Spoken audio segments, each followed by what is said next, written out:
Hello അസ്സാം വലൈക്കും. ഇന്നൊരു ഇഫ്താർ റെസിപ്പി എന്ന് പറയുന്നത് ഒരു മുട്ടൻ്റെ സ്നാക്കാണ്. അടിപൊളിയായിട്ടുള്ളൊരു സ്നാക്കാണ്, ഭയങ്കര ടേസ്റ്റുമാണ്. എല്ലാവരും ഇത് തീർച്ചയായിട്ടും ഇത് ട്രൈ ചെയ്യണം. ഒരു പുതിയ സ്നാക്കുമായിട്ടാണ് ഇന്ന് ഞാൻ വന്നിട്ടുള്ളത്. അപ്പോൾ അതെങ്ങനെയാണ് ഉണ്ടാക്കുന്നത് നോക്കാം. ഇതിന് വേണ്ടിയിട്ട് ഒരു കപ്പ് പൊടിയാണ് ഞാൻ എടുത്തിട്ടുള്ളത്. അതിൻ്റെ കൂടെ തന്നെ ഈസ്റ്റും ഉപ്പും കൂടിയിട്ട് നല്ലോണം മിക്സാക്കി കൊടുക്കാം. പിന്നെ നമ്മൾ ആഡ് ചെയ്യുന്നത് പഞ്ചസാര 2 ടീസ്പൂണും കൂടി ആഡ് ചെയ്തിട്ട് പിന്നെ അരക്കപ്പ് ഇളം ചൂടുവെള്ളമാണ് ഞാൻ ചേർക്കുന്നത്. അപ്പോൾ ആദ്യം കുറച്ച് വെള്ളം ചേർത്തിട്ട് വേണം ഈ ഡഫ് ആക്കാൻ വേണ്ടിയിട്ട്. അപ്പോൾ ആദ്യം ഒരു സ്പൂൺ വെച്ചിട്ടാണ് ഞാനിത് ചെയ്യുന്നത്. അങ്ങനെ എന്നിട്ട് എല്ലാം കൂടിയിട്ട് മെല്ലനെ ഏകദേശം നോക്കിയിട്ട് ഒരു സോഫ്റ്റ് ആയിട്ടുള്ള സെമി സോഫ്റ്റ് ഡഫാണ് ഇവിടെ എടുത്തിട്ട് ചെയ്യുന്നത്. അതിൽ കുഴച്ചിട്ട് മാറ്റി വെക്കാം. പിന്നെ നമ്മളെ മസാല എന്ന് പറയുന്നത് കുറച്ച് ഉള്ളിയും കരിവേപ്പിലും പച്ചമുളകും കൂടിയിട്ടാണ് ഞാൻ സോഫ്റ്റാക്കി എടുക്കുന്നത്. ഇത് സോഫ്റ്റാക്കുന്നതെന്ന് വെച്ചാൽ ജസ്റ്റ് കടിക്കുന്ന ഭാഗമായിരിക്കും, നന്ന കുക്കാകേണ്ട. ഒന്ന് കളറ് മാറുന്ന വരെ മാത്രം ഇതൊന്ന് മിക്സാക്കി കൊടുക്കുക. അങ്ങോട്ടും ഇങ്ങോട്ടും ജസ്റ്റ് ഒന്ന് സോട്ടേ ചെയ്ത് കൊടുക്കുക. ഇതിൻ്റെ ടേസ്റ്റ് എന്ന് പറയുന്നത് ഈ ഒരു പച്ചമുളകും ഉള്ളീൻ്റെ ഒരു ടേസ്റ്റേ ഇല്ലൂ. പിന്നെ വേറൊന്നും ഇതിൽ കാര്യമായിട്ടൊന്നും ചേർക്കാനൊന്നുമില്ല. 2 ഉള്ളി കൊണ്ട് തന്നെ നമുക്ക് മസാല റെഡിയാക്കാം. പിന്നെ നമ്മളെ പൊടികളിൽ ഞാനിവിടെ പറഞ്ഞ പോലെ തന്നെ എല്ലാം കൂടിയിട്ട് ചേർത്തിട്ട് ഉപ്പും ഇഞ്ചി വെളുത്തുള്ളി പേസ്റ്റും എല്ലാം കൂടി ചേർത്തിട്ട് മിക്സാക്കി കൊടുക്കുക. ഈ ഉള്ളി ജസ്റ്റ് ഒന്ന് കളർ മാറുമ്പോൾ തന്നെ നിങ്ങൾ മസാലപ്പൊടികളോ എല്ലാം ചേർത്തിട്ട് നിങ്ങൾ ഉപ്പ് ഏകദേശം അഡ്ജസ്റ്റ് ചെയ്തിട്ട് ടേസ്റ്റ് നോക്കിയിട്ട് ചേർത്ത് കൊടുക്കാം. പിന്നെ പച്ചമുളക് എൻ്റെ പച്ചമുളക് കുറച്ച് നല്ല എരിവില്ലതാണ്, അതുകൊണ്ട് ഞാൻ ഒന്നേ ചേർത്തിട്ടില്ല. അത് നോക്കിയിട്ട് നിങ്ങൾക്ക് കൂടുതൽ നല്ല ഒരു എരിവ് ടേസ്റ്റ് വേണമെങ്കിൽ, സ്പൈസി വേണമെങ്കിൽ നിങ്ങൾക്ക് പച്ചമുളക് കൂട്ടി ചേർത്ത് കൊടുക്കാം. മസാലപ്പൊടിയൊന്നും അധികം ചേർക്കേണ്ട, കാരണം അത് പിന്നെ മുന്നോട്ടായിട്ട് നിൽക്കും. നമ്മൾ ടേസ്റ്റ് ഈ ഒരു കടിക്ക് വേണ്ടിയിട്ട് നമ്മൾ പച്ചമുളകിൻ്റെ ടേസ്റ്റാണ് കൂടുതൽ, ഈ ഉള്ളിൻ്റെയും പച്ചമുളകിൻ്റെ ടേസ്റ്റാണ് കൂടുതലായിട്ട് നമുക്ക് ശ്രദ്ധിക്കേണ്ടത്. ഇതിലേക്ക് പിന്നെ കുരുമുളക് ചേർക്കുന്നത് 1-2 ടീസ്പൂണും, 1 ടീസ്പൂൺ മാത്രം ഇത് ചേർത്തിട്ട് ഒന്ന് മിക്സാക്കി കൊടുക്കുക. ഇതിന് മുന്നേ ഞാൻ കുറച്ച് വെള്ളം ഒഴിച്ചിട്ട് അതൊന്ന് സോഫ്റ്റ് ആകാൻ വേണ്ടിയിട്ട് മാത്രമാണ്. അതും കൂടി ആയിട്ട് നമ്മുടെ മസാല നല്ല റെഡി ആയിട്ട് വന്നിട്ടുണ്ട്. എന്നിട്ടിത് സൈഡാക്കി വെക്കുക. പിന്നെ നമ്മൾ ഡഫ് റെഡി ആയിട്ടുണ്ട്. അതും കൂടി ഒന്നും കൂടി കുഴച്ചിട്ട് നല്ലോണം മിക്സ് ആക്കിയിട്ട് റോൾ ചെയ്തിട്ട് പരത്തി കൊടുക്കുന്നതാണ്. ഈ ഒറ്റ ഡഫ് ഒരു കപ്പിൻ്റെ പൊടിയാണിത്. ജസ്റ്റ് ഒന്ന് നിങ്ങൾക്ക് ഏകദേശം ഇത് എനിക്ക് 4 എണ്ണം ഈ കടിയായിട്ട് കിട്ടും. അപ്പോൾ നിങ്ങൾക്ക് ഇത് ഈ അളവ് നോക്കിയിട്ട് കൂട്ടി കൊടുക്കുക. 2-3 കപ്പ് കൂടുമ്പോൾ ഒരു കപ്പിന് 4 കടിയാണ് ആകുന്നത്. അപ്പോൾ ഇതുപോലെ നല്ലോണം കുഴച്ചെടുത്തിട്ട് നമ്മൾ ഇത് പരത്തി കൊടുക്കുന്നതാണ്. ഇതിപ്പോൾ നമ്മളെ ബട്ടൂരൻ്റെ ഒരു കൺസിസ്റ്റൻസിയാണ് വരുന്നത്. അത് തന്നെ ബട്ടൂരൻ്റെ ഉള്ളിൽ നമ്മളെ ഫില്ലിങ് കറക്റ്റായിട്ട് മിക്സാക്കി കൊടുക്കുന്നത്. അതാണ് ഈ കടിൻ്റെ ഒരു പ്രത്യേകത വരുന്നത്. അപ്പോൾ ഇത് കുറച്ച് കട്ടിയിലാണ് ഇത് പരത്തേണ്ടത്. കണ്ട ഈ ഒരു കട്ടിയിൽ തന്നെ ഇത് നീർങ്ങനാകാൻ പാടില്ല, നെയ്യ് കുടിക്കും. അതുകൊണ്ട് കുറച്ച് കട്ടി, ഒരു ബ്രെഡിൻ്റെ ഒരു ടേസ്റ്റെല്ലാം വരാൻ വേണ്ടിയിട്ടാണ്. അപ്പോൾ ഇത്ര അളവിൽ ഇത്ര ഒരു തിക്നെസ്സിൽ മാത്രം ഇത് കട്ട് ചെയ്ത് കൊടുക്കുക. അപ്പോൾ 4ആയിട്ടാണ് കത്തി കൊണ്ട് ഇങ്ങനെ ഞാൻ മുറിച്ച് കൊടുക്കുന്നത്. അപ്പോൾ ഈ ഒന്നാണ് നമ്മളെ സമൂസേൻ്റെ ഒരു ഷേപ്പിലാണ്, നമ്മളെ ഈ 3 ഫോൾഡ് സമൂസ ഉണ്ടല്ലോ, അപ്പോൾ ആ ഒരു ഷേപ്പിലാണ് ഇത് കട്ട് ചെയ്തെടുക്കുന്നത്.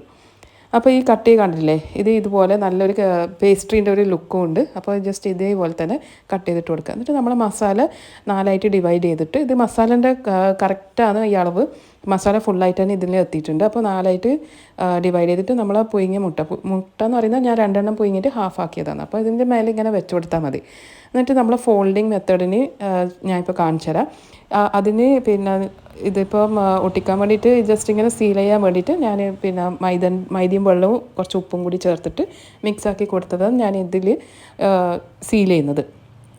അപ്പോൾ ഫോൾഡിങ് മെത്തേഡ് എന്ന് പറഞ്ഞാൽ 3 ഫോൾഡാണ്. അപ്പോൾ ഇങ്ങനെ ആദ്യം ഒരു കോൺ ഷേപ്പിൽ മെല്ലനെ ഇതാക്കിയിട്ട് ഇത് വേഗം സീലാകാൻ പറ്റും. കുറച്ചൊരു ആ മൈദൻ്റെ ഇത് കുറച്ച് ഒന്ന് സീൽ ചെയ്ത് കൊടുക്കേണ്ട ആവശ്യം വരുന്നില്ല, കാരണം ഇത് സോഫ്റ്റ് ആയിട്ടുള്ള ഡഫാണ്. അപ്പം കുറച്ച് തിക്നെസ്സും കൂടി ഇല്ലോണ്ട് അത് വേഗം തന്നെ ആകുന്നുണ്ട്. എന്നിട്ട് നമ്മൾ മസാല കറക്റ്റാക്കിയിട്ട് ഉള്ളിലാക്കിയിട്ട് ഇത് മേലത്തെ ഭാഗം ഇങ്ങനെ ഫോൾഡ് ചെയ്ത് കൊടുക്കുക. അപ്പം ഇത് ഫോൾഡ് ചെയ്യുന്ന സീൽ ചെയ്യുന്ന സമയത്ത് നല്ലോണം തന്നെ ഒന്ന് ഇങ്ങനെ പിൻ ചെയ്ത് കൊടുത്താൽ മതി.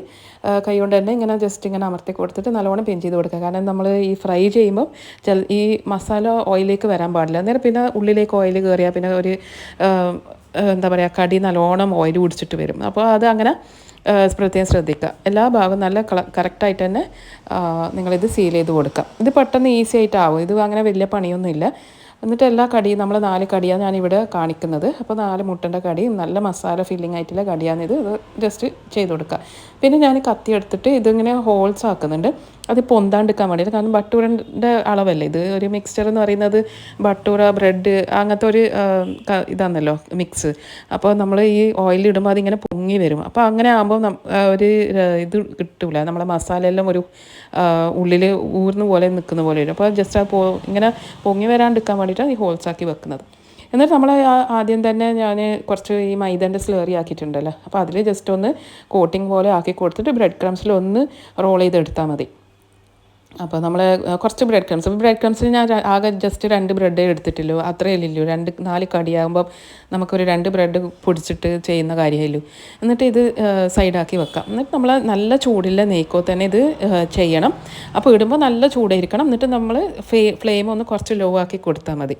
അപ്പോൾ ജസ്റ്റ് ഒരു മീഡിയം സൈസ്, നന്ന ലോ അല്ല, മീഡിയമിൽ വെച്ചിട്ടൊന്ന് ഫ്ലെയിം ആക്കിയിട്ട് ഇതിങ്ങനെ പൊരിച്ചെടുക്കാം. അപ്പോൾ ഉള്ളി നല്ലോണം വേകണം. ഇതാണ് ഇവിടെ നിന്ന് നമുക്ക് എപ്പം പറ്റിപ്പോകുന്നത്. കാരണം ഉള്ളി വെന്തിട്ടില്ലെങ്കിൽ പിന്നെ ഇത് ഒരു പച്ച പോലെ ഉണ്ടാവും, ടേസ്റ്റും തീരെ ഉണ്ടാവില്ല. അപ്പം ഉള്ളി വേകാനായിട്ട് ഇത് കുറച്ച് സമയം എടുക്കും. അപ്പം ചെറിയ തീയിൽ മീഡിയം സൈസ് തീയിൽ മീഡിയം ഫ്ലെയിമിൽ വെച്ചിട്ട് വേണം ഇത് ഫ്രൈ ചെയ്തെടുക്കാൻ വേണ്ടിയിട്ട്. അപ്പോൾ ഇത് കുറച്ച് സമയം എടുക്കും, ഫ്രൈയിങ്ങിനെ കുറച്ച് സമയം എടുക്കുന്നുള്ളൂ. അപ്പോൾ നിങ്ങൾക്കിത് നേരത്തെ തന്നെ ആക്കി വെക്കുകയും ചെയ്യാം. എന്നിട്ട് ഫ്രിഡ്ജിൽ വെച്ചിട്ട് റെഡിയാകുമ്പോൾ മാത്രം ഇത് ചെയ്ത് കൊടുക്കുക. അപ്പോൾ നല്ല ക്രിസ്പി സൗണ്ട് നിങ്ങൾക്ക് കേൾക്കുന്നുണ്ടല്ലോ, നല്ല ക്രിസ്പിയാണ്. ചൂടോടെ തന്നെ നമുക്കിത് കഴിക്കാം. അടിപൊളി ടേസ്റ്റാണ്, എല്ലാവർക്കും നല്ലോണം ഇഷ്ടപ്പെട്ടിട്ടുണ്ടെങ്കിൽ. കാരണം മസാല നല്ല അടിപൊളി മസാലയാണ്, മുട്ടയും കൂടി ആയതുകൊണ്ട് വെറൈറ്റി സ്നാക്കും ആണല്ലോ. അപ്പോൾ കുട്ടികൾക്ക് പ്രത്യേകിച്ച് മുട്ട വരെ കഴിക്കുന്നില്ലെങ്കിൽ കുട്ടികൾക്ക് ഇതെന്തായാലും ഇഷ്ടപ്പെടും. അപ്പോൾ എല്ലാവരും ഇത് ഈ നോമ്പിന് ട്രൈ ചെയ്യുക. എപ്പോഴും ചിക്കൻ തന്നെ ആവണമെന്നില്ല, വെജിറ്റബിൾ ആവണമെന്നില്ല. നമ്മൾ ഈ മുട്ടൻ്റെ സ്നാക്ക് ഒരു ബട്ടൂറിൻ്റെ ഉള്ളിൽ മുട്ട ഫില്ലിങ് ആക്കിയിട്ടുള്ള ഒരു സ്നാക്കും കൂടിയാണ്. അപ്പോൾ എല്ലാവരും തീർച്ചയായിട്ടും ഇത് ട്രൈ ചെയ്ത് നോക്കുക.